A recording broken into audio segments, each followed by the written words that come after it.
Ray, what are you doing here? It's the sequel. Oh, yeah.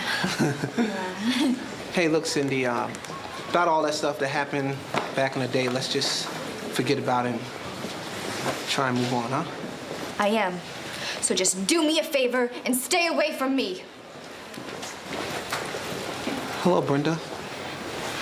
Hello, Ray. You stay away from me, too! Crazy bitch, I don't know you.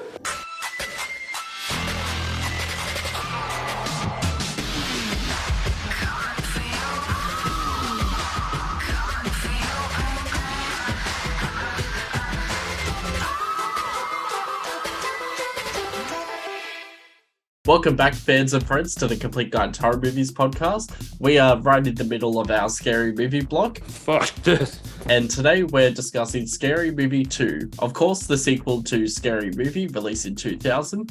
This one was a very rushed production. Yummy! It had 9 months to have a script, be filmed, be edited, have all the marketing ready, which is about, say, half compared to what a standard film released during 2001 would take. So it's usually about 18 months to 2 years.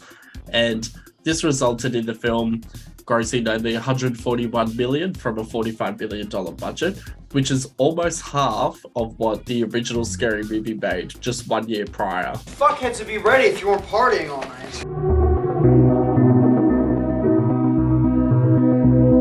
Scary Movie 2, I laughed out loud so many times watching this as a kid.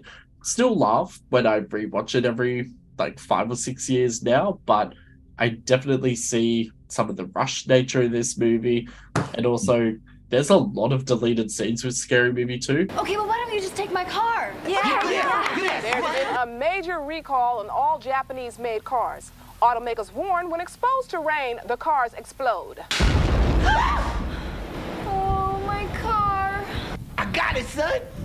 We'll build us a plane and we'll just fly out of here. Now that's just fucking stupid. I can see why they were deleted. Some of them just aren't funny. It just drags on and on. There's a whole 10-minute parody of What Lies Beneath with Cindy, and none of it's funny. So, yeah, it is what it is. It definitely is a drop-off from number one, and I just had a quick look to see if there was any differences with the crew side of it. And apart from one producer, it's the same director, and the Wayans brothers is still on.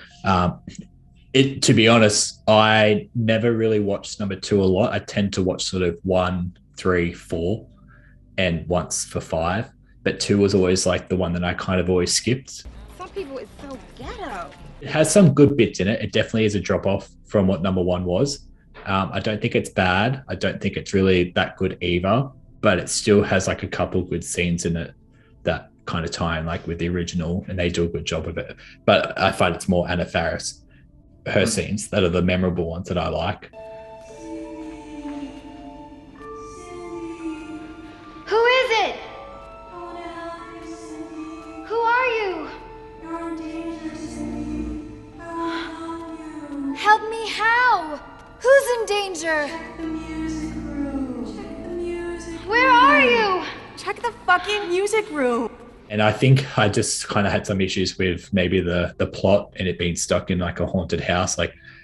Yeah, it sounds good in theory, but I just don't think it translated to an appealing movie. And now that you say it's been rushed, I can this is where I think everything's sort of fallen. It's some real evil shit going on in this house, and I can feel it. It's in this. It's in these statues. I can see it. It's in this clock. It's in the mirror. It's in the guns. Yeah, I'm not surprised to hear that it's rushed either. I mean, I kind of always felt that it was anyway. Pacing's kind of all over the place. Acting's kind of a bit weird as well. Watch my Fanny's coming through. Watch it. Make room for Fanny. I quite like the opening scene. I feel like it just feels so separate from the rest of the movie. Shake your ass. Watch yourself. Shake your ass. Show me what you're working with. Attention, all young players and pimps, right now is the place to be. As silly as it was, I thought it was like a strong opening, but then the rest of the movie's kind of a bit weird. You suck. The use of Tim Curry was a bit weird too in this movie, I thought. It just is nowhere near as good. There is a lot of bits that are still pretty funny. Regina Hall and Anna Faris are still amazing. They always are. Well, maybe she won't see me. Somebody help me! Brenda! Oh, shit! She stole me! The references aren't as good. There seems to be probably more references to commercials than anything else. Lockdown Records presents a hip-hop Christmas. You'll get such classics as Santa Claus is Coming on Moms, Jingle Balls, I'm Dreaming of a White Woman, and who could forget Frosty the Dope Man? And how about All I Want for Christmas is the Charges Dropped, These Nuts Roasted on an Open Fire, A Sleigh Ride in My 64, Annie Up Bitch, It's Christmas, and many more. Y'all buy that shit, Get this son. 2-CD set in. I would say it's probably the second worst. So, Yeah.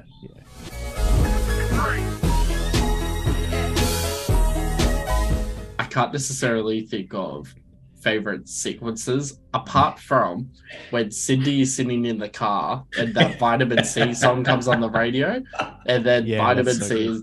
which, you know, for reference, Vitamin C is this long forgotten one-hit wonder pop star from late 90s, early 2000s. We will still be friends forever! Hey! Will you shut the fuck up and let me sing? Cindy and Brenda are still the main stars as always. I also felt that Ray and Shorty had more of an impact in this movie compared to the first one, where they were more side characters, but Ray's just so much funny in this movie. Shorty is hilarious. I mean, that scene where he gets rolled up into the blunt is just, what the fuck? How do you write something like that? But it was so funny. Oh shit! I smell something burning! Oh, it's me! Shout out to Natasha Leon, who is in BP's Zoom background. I did not know that was her until 2 years ago. Shut up your ass, you worthless piece of shit! Ah! Silence! Holy Lord. Mother isn't here with us, Harris.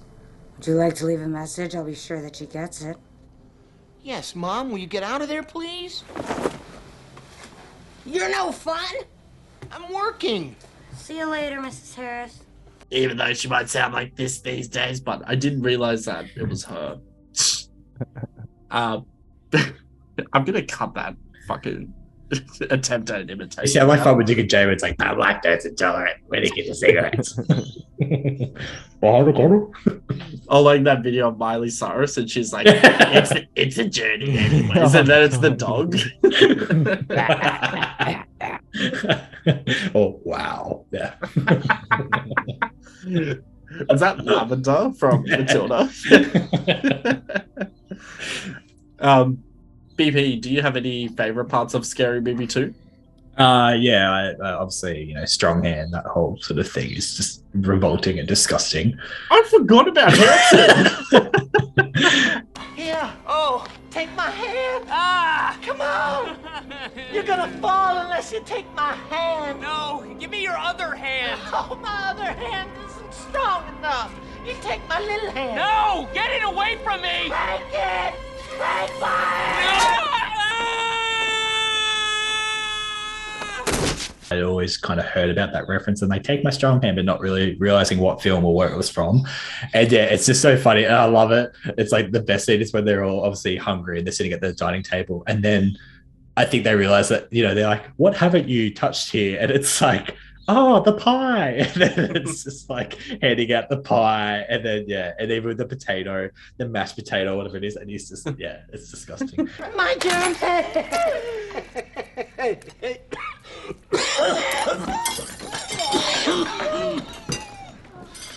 Brenda kind of low-key hates Cindy, and so when that skeleton thing's chasing her, she's like, please Jesus God, like get her. And then like Cindy trips over and she's like, God damn it, Please die! Oh my God, run now! We're gonna die! It would have just been you if you would have just shut the fuck up! Even like the Charlie's Angel thing, just for a second when they all rocked up in there, and then they were all wearing like bras, and then they were like, oh what? And then come back in and wearing like all black leather. Yeah.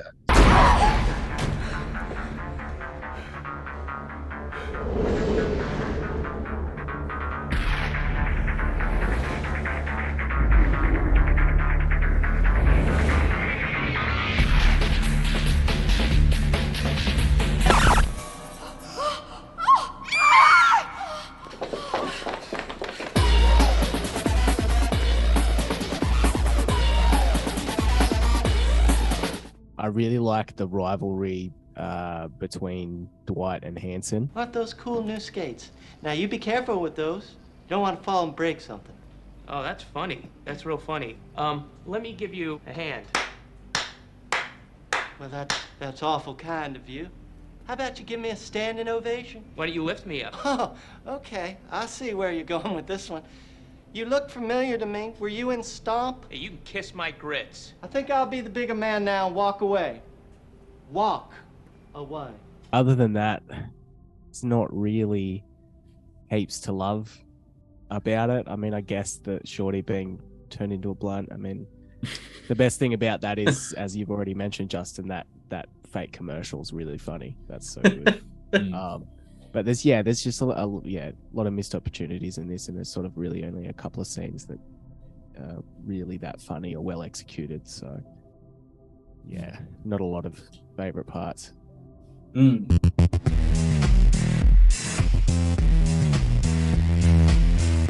I feel like Tori Spelling was just kind of, she felt a bit like, you know, sometimes when someone features a vocalist in a song and they're literally in there for 10 seconds. Yes. But they're kind of heavily advertised as being in the song. And so you're kind of waiting. And then, not that Tori Spelling's in this for a minimal amount of time, but I just found her, like her presence just rather annoying. This just isn't going to work now, is it? I just found the whole kind of ghost that she's having sex with not really funny. And she's on the roof, like, you know, getting fucked. But it's like not, I didn't find that funny. I just found it more annoying because I don't know if they're trying to just, you know, cash grab because 90210 and just went, oh, Tori Spelling's available. But I feel like at that point she kind of did anything just because she always kind of seemed a bit, well, to me, it's always kind of like, look at me, look at me. Come on, baby. We can work this out. I mean, if we just stick together, no one can hurt us, my love. It was just a booty call.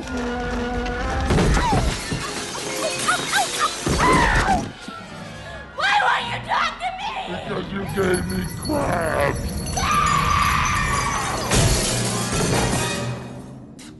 I think it's just the issue of being stuck in one house, whereas like the first one is kind of outdoor settings, indoor settings, night, day. This is kind of just like one night essentially. So there's a lot of pressure on them to kind of make sure it's a good movie. But yeah, obviously the box office says so. The reception's really bad compared to the first. So it's not just us three thinking it's bad. It's just a rushed movie. If they spent, you know, 3 more months at least, I think it could have been quite better. And I feel like 9 months is a lot of time to try and think of what movies to parody, because it probably would have been really hard for them with things coming out and trying to be like, well, what are we parodying? What do we try and assume is going to be, you know, a good movie to reference? So, yeah. Yeah, that's a good point too, because you could go very wide in terms of trying to reference every single horror movie ever made. Yeah. Or do you do just horror movies in the 90s or the year 2000, 2001, or do just a 70s parody? Like different ways it could go. I mean, they could even do like just a 50s parody and just do 13 Ghosts and House on Haunted Hill or some shit. I agree with you, Byron. Tori Spelling's character in that storyline's kind of like, okay, all right. What's going on with you? Do I know you? Actually, we never officially met. Remember me? I bumped into you in the cafeteria, and you were so sweet. And I was like, oh, I'm so sorry. And you said, watch it, white bitch, or I'll put my size 8 in your ass. And I thought, how cool, because, like, I wear an 8 too, you know? This is my best friend, Cindy, by the way. We already know each other. Huh. Ooh, your little friendies, how? Actually, we just met. Well, the bitch is crazy.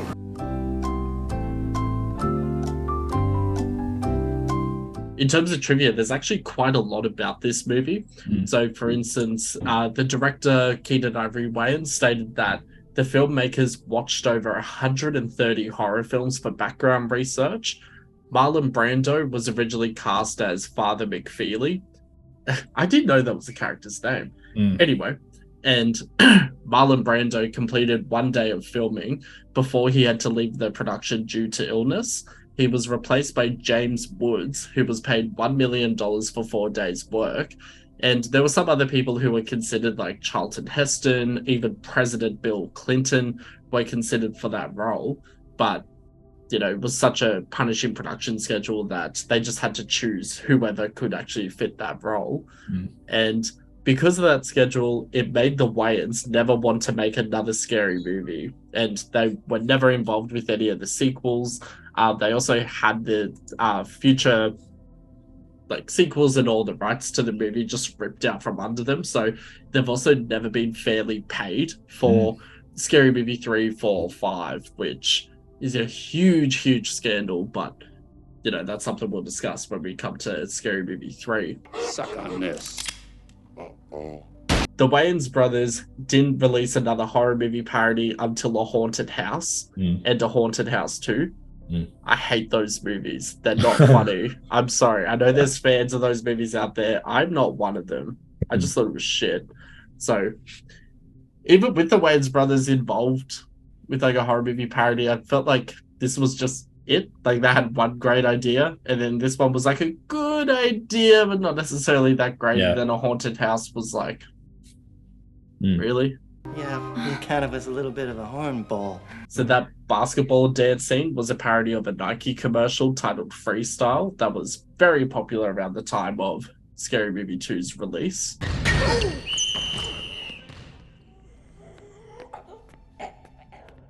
The character Natasha Lyonne plays is Megan Voorhees, and Christina Aguilera and Britney Spears turned down the role. So they could have done like a small cameo, and like I don't know if it would have worked with Christina or Britney though. Like I can't see them doing it.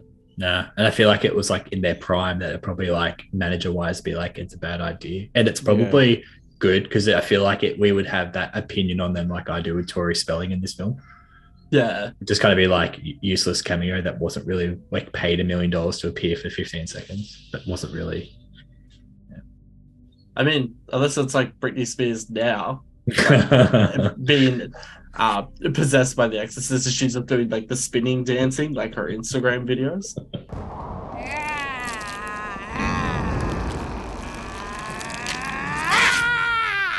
Apparently many people bought tickets for this in the US simply to see the trailer for Jay and Silent Bob Strike Back, and after the trailer ran, many people left the theater.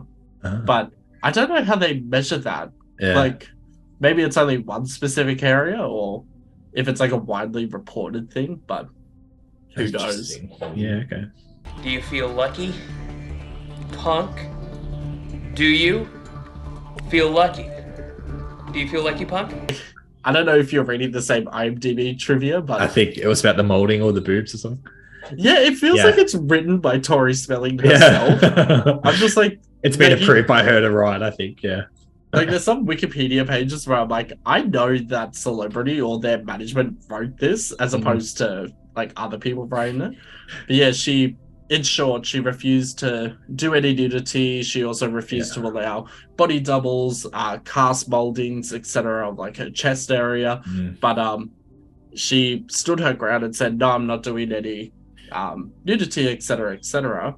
And her father, legendary TV producer Aaron Spelling, said, if you don't do it, they'll cut you out of the movie. And she claims that she had much more of a lead role in this. Like she was supposed to be co-lead with Anna Faris and Regina Hall. I forgot her last name for a minute.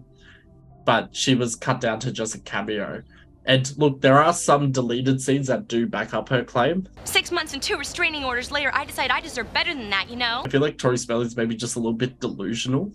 It's funny because in that trivia, it obviously sounds like someone read it because at the end it goes, but just like her father predicted, Bob Weinstein and Harvey Weinstein cut Tori's role down to a cameo when in reality she was basically a lead role. But the just like her father predicted sounds to me as someone obviously like greenlit that to be put in. No one writes that as trivia. It's just strange. Yeah, it is. Like I kind of like I understand her point, but it just the whole thing sounds a bit I don't know. It's a bit weird. And also like 2001, so this would have been 3 years after Beverly Hills 90210 like wrapped. I wasn't doing anything, yeah. Yeah, and there was like that period in the 2000s where it's like on Bravo in America or Arena on Foxtel if you're in Australia. She was on like every single show, be like So Notorious, which by the way is a really funny show, or Tori and Dean in Love, or Tori walks the dogs to the mailbox, or like she had so many reality shows and all that jazz. Little bit of trivia around marketing. So Natasha Lyonne was completely wasted at the Scary Movie 2 press junket, and she actually ran out and vomited during one of the interviews, which I think I've seen a clip for her on YouTube, and it's just like, is she just being in character like when they all vomit on each other?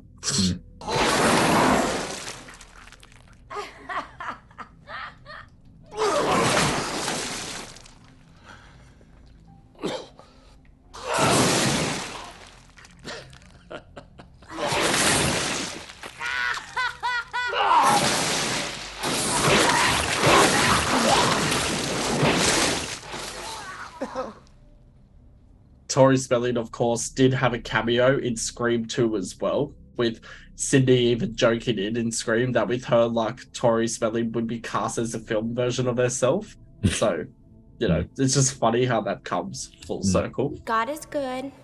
God is great. But not all the time. I mean, sometimes he can be a real asshole. I mean, I've been praying to him for like 24 years now, and I've yet to hear a voice. Not one damn message on my answering machine.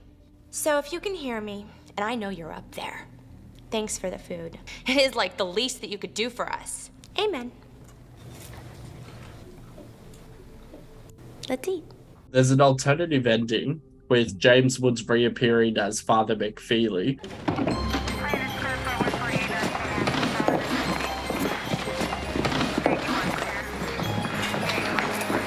I'm afraid we're too late.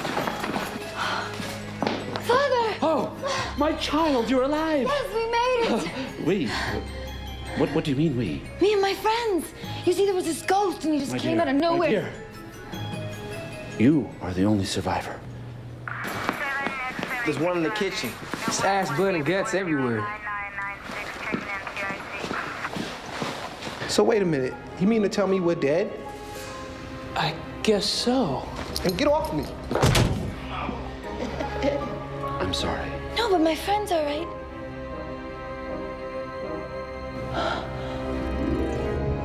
Wait a second.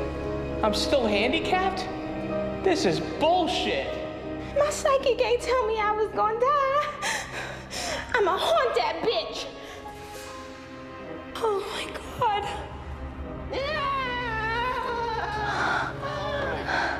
Now, if you'll excuse me, I must bless this house.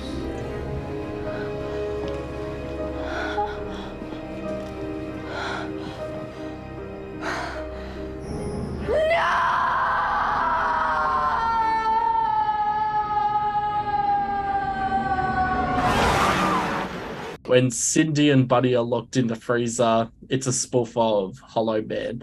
By the way, that freezer scene, I love that. The only thing I find funny about that part is when Cindy's just like, that's it, we're going to get us out of here. And she's like putting all the materials together and builds a fucking caterpillar tractor. Yeah. So good. And even like the little things she does, like where she's like she's got an idea.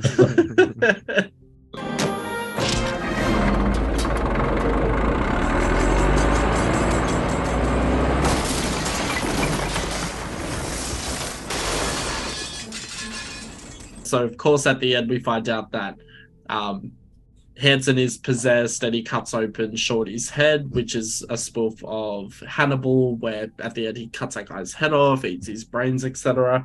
But it felt a little odd to have that parody in this one, but whatever. Who's ready for the main course? Me.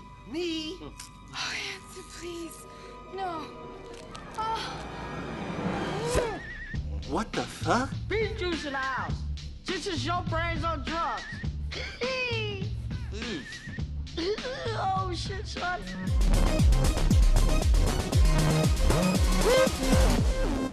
I'm gonna give this movie 5 out of 10.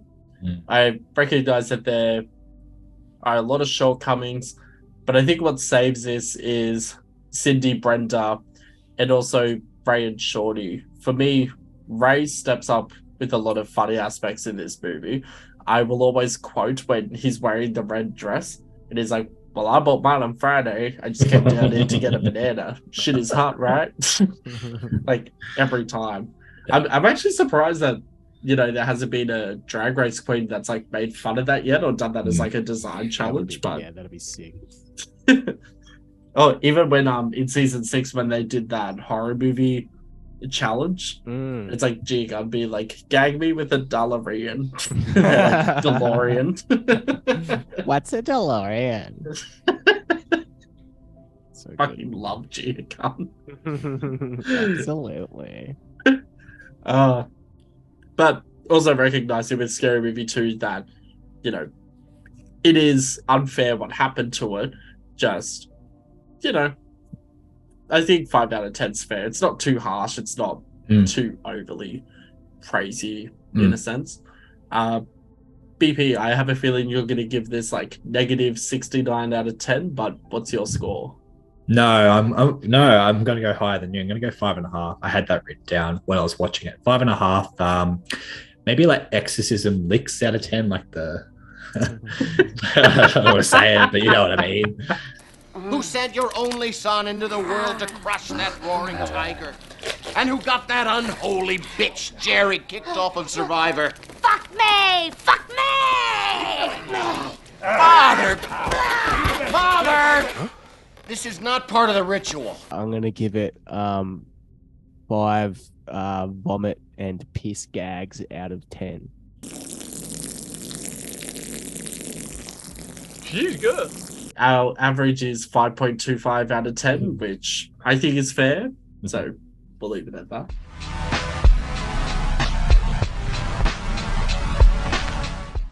I just wish, and I know the filmmakers wish as well, because they talk a lot about it. I just wish the studio allowed the filmmakers more time to develop a proper sequel that may have been released in like 2002 or 2003 to really have such a more cohesive storyline, more funny parts, bring back Gail Weathers, bring back the funny people from the first one. But yeah, unfortunately, this is just a warning in rushed production nature. So yeah. Oh my god! They can't hear me! Must be these walls or something.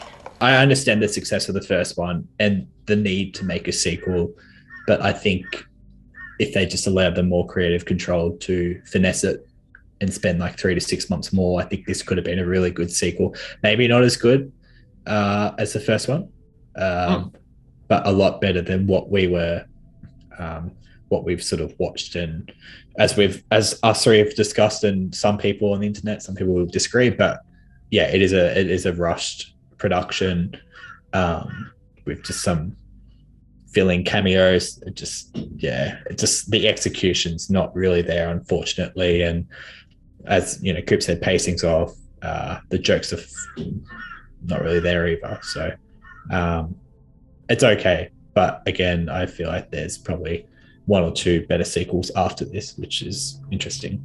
Look, I know you're proud, okay? Just let me help you. Step it back, Candy Pants! Fine. It's nowhere near as good as the first one.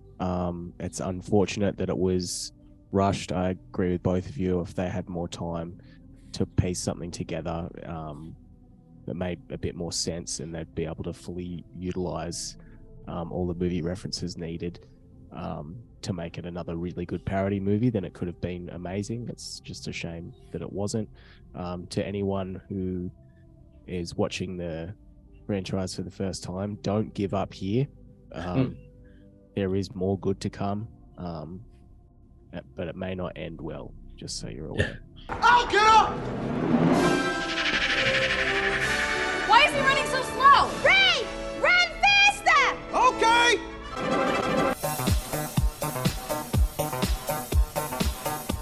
Listeners, keep an eye out for future episodes. We cover Scary Movie 3 and 4.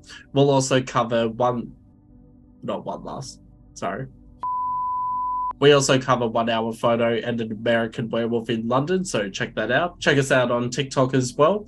Like, subscribe, comment, all that jazz if you like this episode, and if you hated it. Now shut the fuck up and let me get on with the story. Fuck him up, rat. If you wanna go and take a ride with me, we three willing in the fall, we could go see. So why do I live so right? Must be the money. If you wanna go and get high with me, smoke a L in the back of the Benzie. Oh, why must I feel this so right? Must be the money. If you wanna go and take a ride with me, we three willing in the fall, we could go see. So why do I live this so right? That's right, honey. It was me all along. I killed Hugh Kane and his mistress, too. Both of them? Did I just fucking say that?